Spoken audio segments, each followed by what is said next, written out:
Alright everyone, this is John, Little Red Guitars. I've been getting a lot of questions lately if I'll be making a new updated gear video, since I made one maybe like 2 or 3 years ago. I'm not really sure how long it was, but I figured I would do it since I finally did do a couple updates on some of my guitars. I didn't want to do it until those were done, but I'll be getting to that later.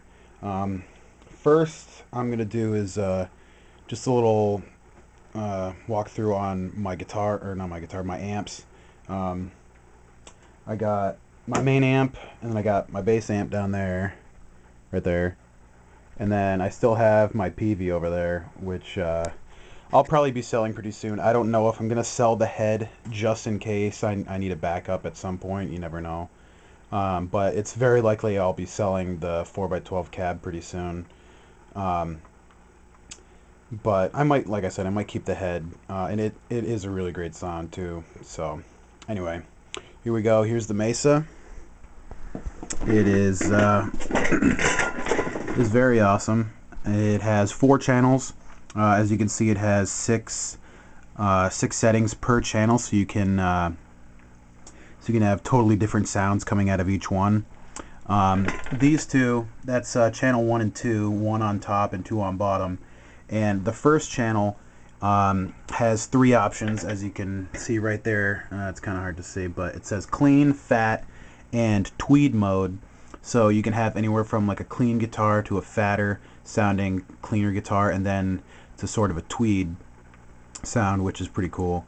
And then the second channel has clean, fat, and Brit mode, which is kind of, I mean, I'll show it later because that is one of the channels that I use, but it can get a little gainier than the tweed for sure, and get a little bit more crunch out of it, but still not too much.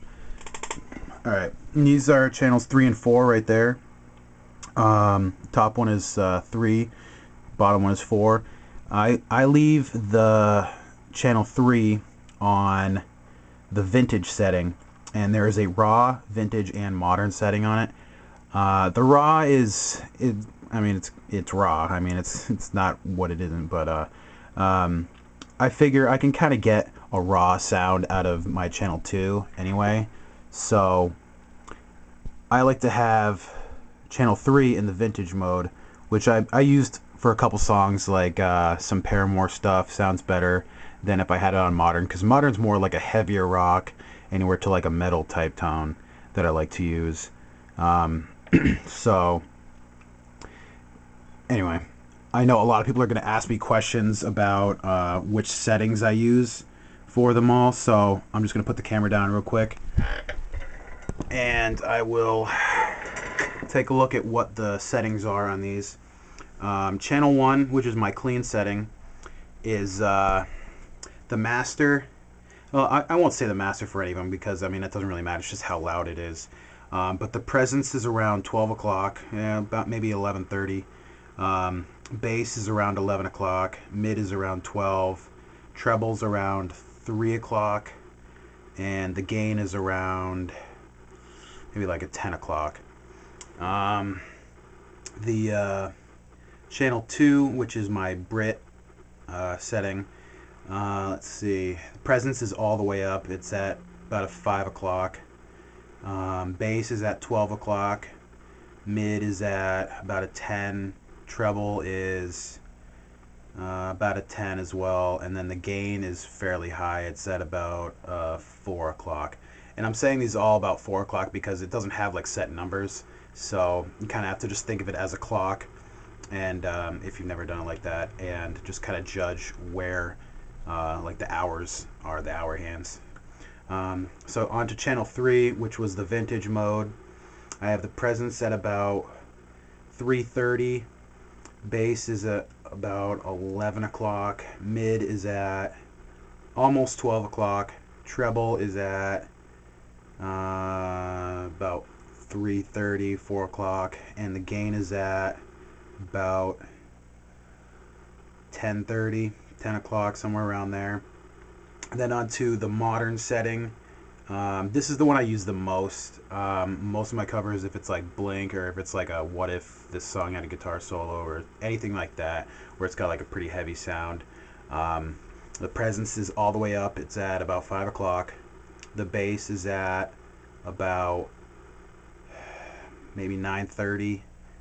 The mid is at about 12 o'clock, maybe 12:30. Treble is at about 2:30, almost 3 o'clock, and then the gain is at about 12:30. If you want, I will just write them into the description because I know it's a lot easier than just listening to me say it. But if I forget to do it, just remind me.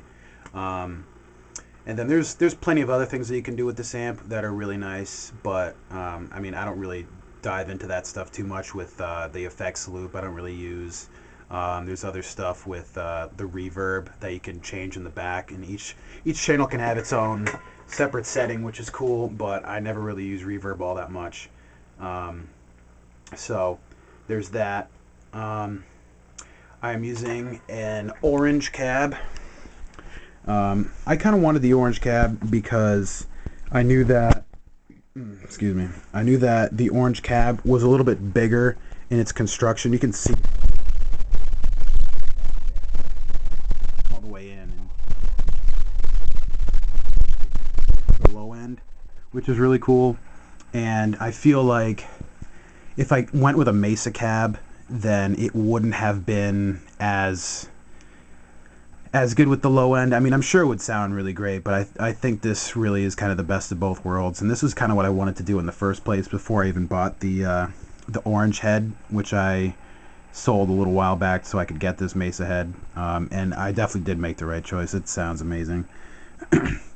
So that's that amp. I'll go to my bass amp right now, which, I mean, it's not amazing. I mean, it's okay.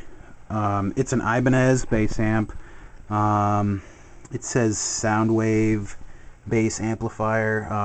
I'll be honest, I don't remember too much about this amp. I'm pretty sure it's about a 25 or a 30 watt. You can kind of see my settings there. I do have the 10 decibel gain boost on it. I mean, that doesn't really do all that much for the sound. It's got a little headphone jack, which is cool. And it does have a pretty decent tone to it. I've gotten a lot of compliments about my bass sound over the years, more so with my old jazz bass, which is kind of funny. It did have a really nice tone to it.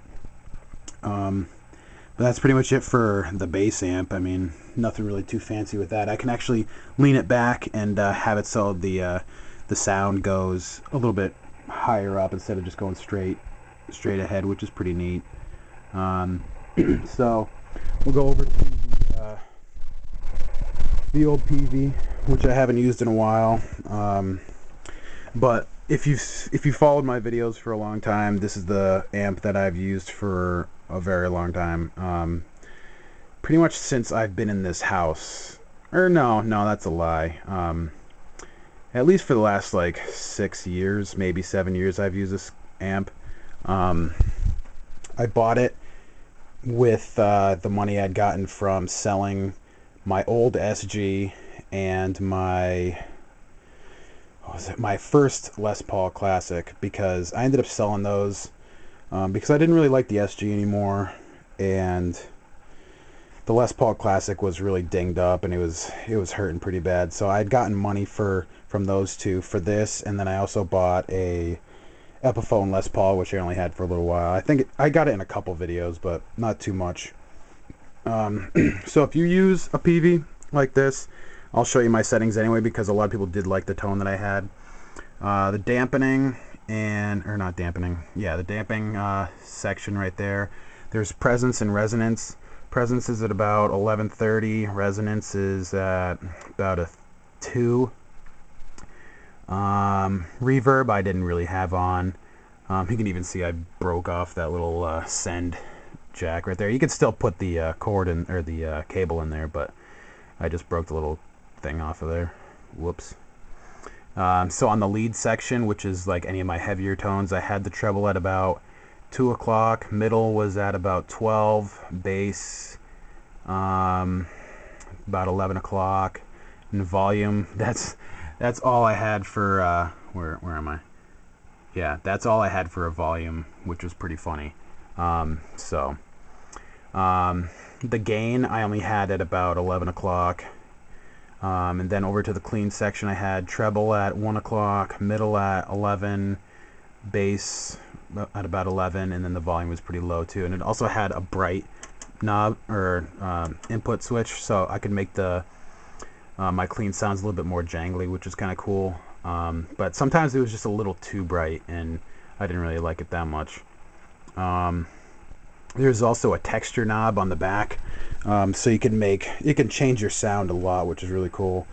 And for a long time, I had it at about halfway, but then recently, in some of my later videos with this amp, I had it pretty much cranked all the way, which was pretty neat.